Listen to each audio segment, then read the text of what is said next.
problem is you've had an aha moment with wine and now you're hooked. You're trying to buy and source fine wine. You're not necessarily a zillionaire and you've still got to come up with great bottles. What do? I had a tasting last night. We popped a lot of bottles and this discussion came up in terms of how you allocate your funds, how you spend your money. Let's face it, we're not going to be able to drink the Romanée Contis of the world. That's for a whole other class of drinker, price-wise, not quality-wise. That's a shame, but at the same time, there's opportunities. If you know what you're doing, it's still fine wine, so it's still going to cost you. There's no getting around it, but you've got the bug. What do? Let's talk about it.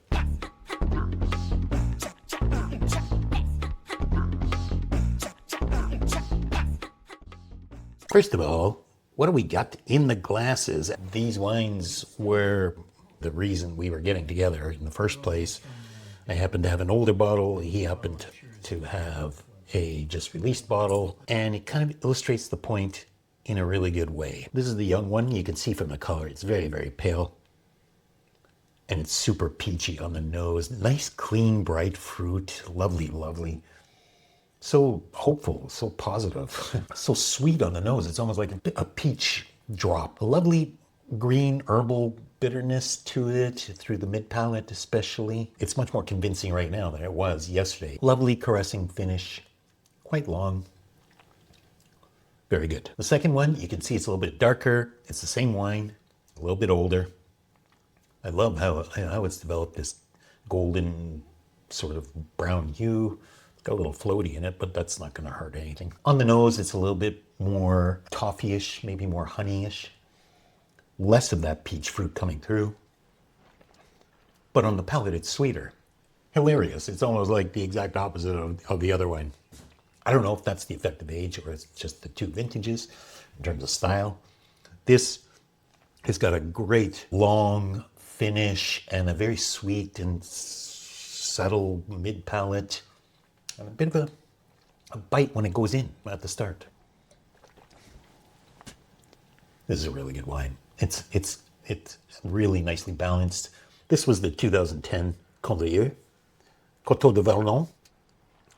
And the previous one was the 2021. And the reason I say that this illustrates my point is this was released at probably a little over 100 euros a bottle. This costs the same if you source it at a secondhand market auction. Which 100 euros expenditure makes sense? If you're into fine wines these days, you got to make decisions. And obviously, you buy the older one. Someone's already paid to store it, to age it. They didn't pay 100 euros for it. You're going to pay double what they paid probably. But at the same time, you're paying the exact same amount of money, but you probably have to wait. The value for money, you could say, comes from sourcing and finding some of these older treasures. They're much more fun, and you're getting more for your 100 euros than you would if you just go and you buy something that's just released. What do we have in the glass? This is a Condrieu, believe it or not. Look at the color. That's sherry colored. There's a reason for that. It's got a bit of the cabbage, a bit of the, of old cellars. It does have sherry notes to it, a very sort of rancio type of flavor nose to it, and almost, it's not honey, but wax or bee pollen maybe. Fantastic. This is a fantastic wine. It's so balanced. Everything is in place.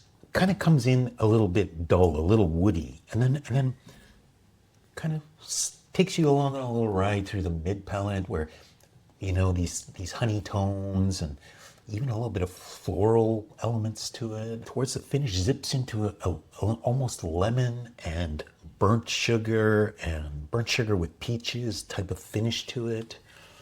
Just goes on and on and on and on. It's not a driving finish, it's a lingering finish. And at the same time, it's amazing that this is what it is considering. This is Chateau Grillet, 1965. It's a birth year bottle. That's why I bought it. This is an example of something you can chase down at auction. You can come across little gems like this if you're in the right place at the right time. This was about 200 euros, worth every euro. These are the things that kind of excite us and make us tingle all over, you know. This is what being a fine wine lover is all about. And this is an example of something so rare. I mean, look at how many bottles. We're looking at 876 bottles. It's Cuvée Renaissance. It's one of the most unique terroirs in the world. And I can't believe that this is 60 years old. It's a Viognier. And look at it. And it's alive. It's well. It's the best of these three Condrieux. And those are no slouches, right? But give me this any day. And let me spend twice as much on this as on one bottle of a newly released one. Makes sense to me. We finally moved into some reds. And again, along the same theme, if you're a fine wine lover and you don't have those kind of resources, what do? You go searching for stuff like this. Look at that color. Beautiful. It's hardly breaking. I mean, it is an older wine, but it hardly looks its age. It smells so fresh and strawberry, like beautiful, beautiful strawberry, wild strawberries, you know. Smultron, they're called in Swedish. And this is just a pleasure. It's a pure joy. Coming after the Chateau Grillet, it doesn't have that nobility, that lift behind it, that sort of inherent class that just takes over everything, right? But at the same time, what a drink, what a beautiful, delicate wine. It's quite tannic, but resolved tannins, so it's carpet, it's a fresh carpet of tannin. There's some sous-bois, but mostly a beautiful, clean strawberry fruit, gorgeous. This is how I hope most of my Pinot Noir experiences can be. This is one of the great joys of being a fine wine explorer. It's a 1988 Puligny Montrachet from Clos du Cailleret, from Jean Chartron. Puligny Montrachet makes red wines. Oh yeah, I bought it for about 60 euros, which is ridiculous, right? A new bottle of basic Pinot Noir from almost any producer in Burgundy these days is in that price range or close to it. That's just the way it is. People in their cellars, for whatever reason, want to get rid of, they just need the money, or estates that are selling off all their wines, and these just happen to be the stragglers that nobody really cares about because they're not trophy bottles. This is the kind of digging that we have to do. We needed more. So we went into here, and now you can see a wine that's a little bit cloudy, so it's not been fined, obviously. I'm getting towards the end of the bottle here, so it's got a little bit of the dregs in there. I don't care. I'm not wasting a drop of this. And this is just an explosion of blackberry, hot tarmac, some licorice, and this freshness, this cooling element that just comes up, wafts up out of this glass. And here's another avenue for the fine wine explorer that has the palate but doesn't have the budget. Hermitage from Jaboulet. Hermitage from Jaboulet can be very expensive. I mean, the 1990 or the 1978. Jaboulet in the 70s, 60s, 50s, 40s, all that stuff. Right up until 91 was an incredible string of fantastic successes. After 91, they slipped. But before that, if you can find these bottles, what you gotta go searching for is this, an off vintage, 1980. Look at that. 1980 was not a big vintage anywhere, really, but you know, Jaboulet was just on such a roll. These older vintages, especially the off vintages of Jaboulet Hermitage, you can get for around 100, 120 euros because they're not in the billionaire sort of zone in terms of purchases. So like they're going after a Romanée Conti, and you got to be going after, you know, Hermitage from one of the great classic producers in an off vintage. Back to this. Beautiful. Beautiful. There's violets in this too. There's a real floral note to it. It's just so clean and pure and balanced. There's no cellar funk to this. It looks its age, but it doesn't taste its age. It's still super fresh.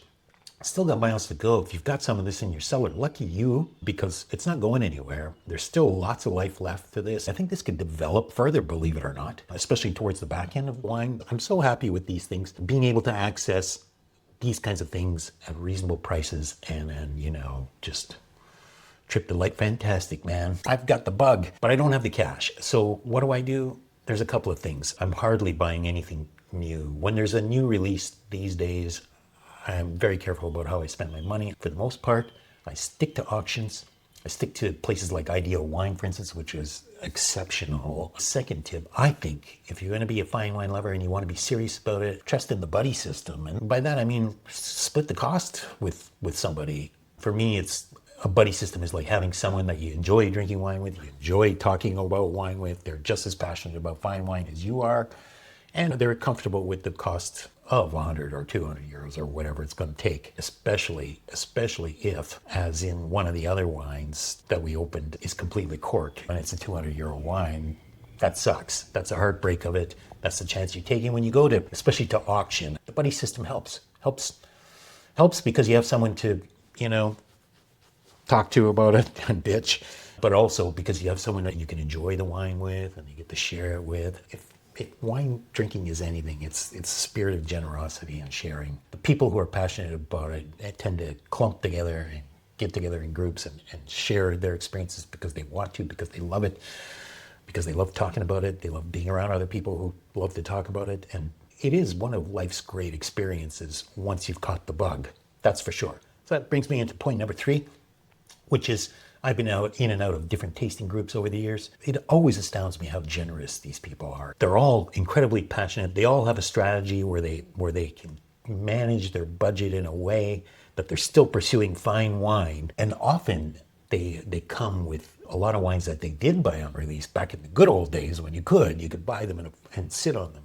And now they're starting to bring them out of their cellars. So I would say if you can be part of a group like that, just jump in. I could talk about this forever because it's a real passion. I think it's super important. I really want fine wine as a community to develop and people to grow. I like that there's an outlet for people who don't want their old wines to sell it to people who do want them. I think somehow or other we've got to get that a little bit more in place, a little bit more established. Anyway, that's what I have for this time. Thanks so much for watching. If you have any comments, you tried any of these wines and you have different notes or similar notes or anything you want to talk about, please leave it in the comments. I love reading about them. If you have any thoughts on how best you pursue your passion, everybody wants to read your tips, leave them in the comments. Hey, stay thirsty.